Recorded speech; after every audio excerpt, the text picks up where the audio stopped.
watch lovers? Brad from Brent Miller, and I'm back again with you today with two more new additions. I love it when inventory just keeps on coming in. This is the Grand Seiko SBGH291 in titanium. And if you haven't seen, or you haven't been paying too close of attention, Grand Seiko did discontinue their two dive models. I apologize, I don't have the number off the top of my head, but they were spring drive. Their last two dive models were spring drive, and these two new models obviously bear very close resemblance in size and look. However, they updated them with the high beat movement. So this year, we get rid of the power reserve indicators and the spring drive, and we put high beats into both of these. So again, I have the SBGH291 titanium on my left, and I have the SBGH289 stainless steel with a very deep, I'll call it a midnight blue blue dial, and you have a matte flat kind of black dial on the titanium.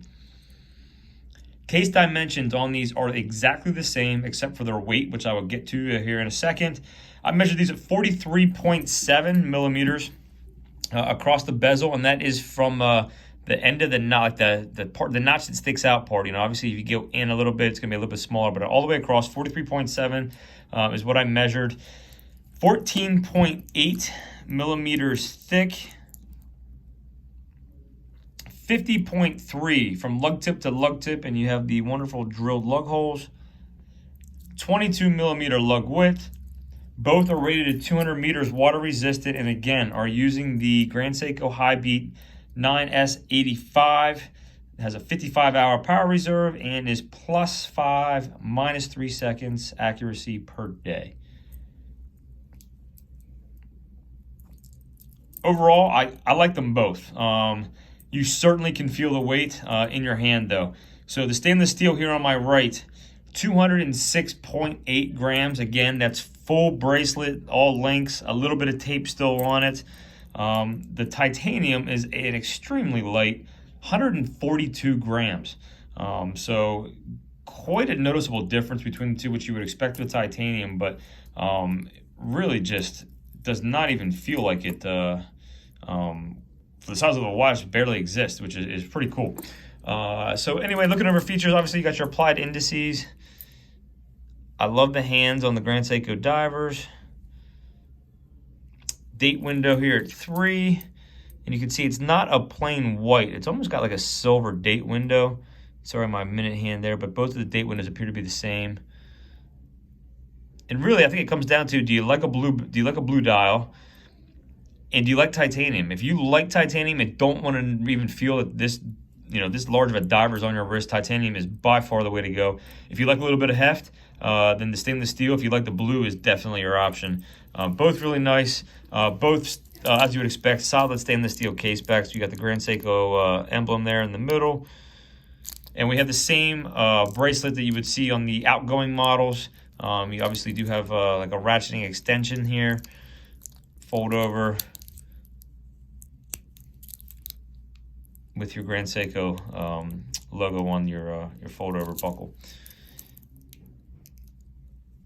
So overall, again, I'm trying to keep these videos relatively short. Wanted to at least share with these. Let's get some wrist shots here quick, and let's go over the bezel action. The bezel action on both of them is exactly the same. Sounds good. Let me share with you.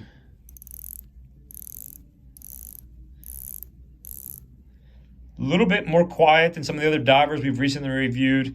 Very smooth. However, what I will say is the notching is not as you would expect on some.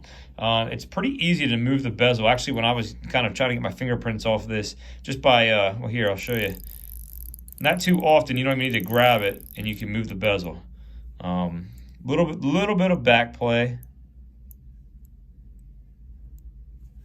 But overall, a nice package. I'll go for this one real quick.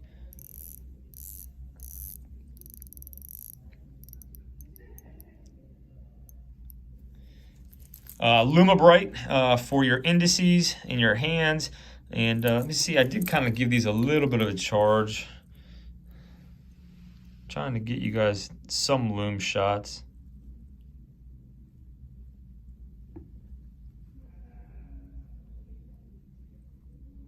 Again, that was just a quick charge on my phone on the camera. So quick wrist shots, and I'll wrap this video up. And I'm going to extend my tripod here to try to give you guys some better wrist shots.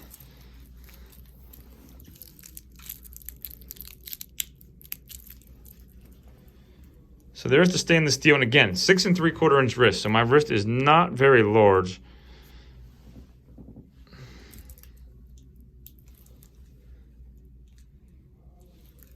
If I was considering one of these, for me, it would absolutely be the titanium. Just like I said, my personal preference is a little bit smaller, but the titanium you really can't feel.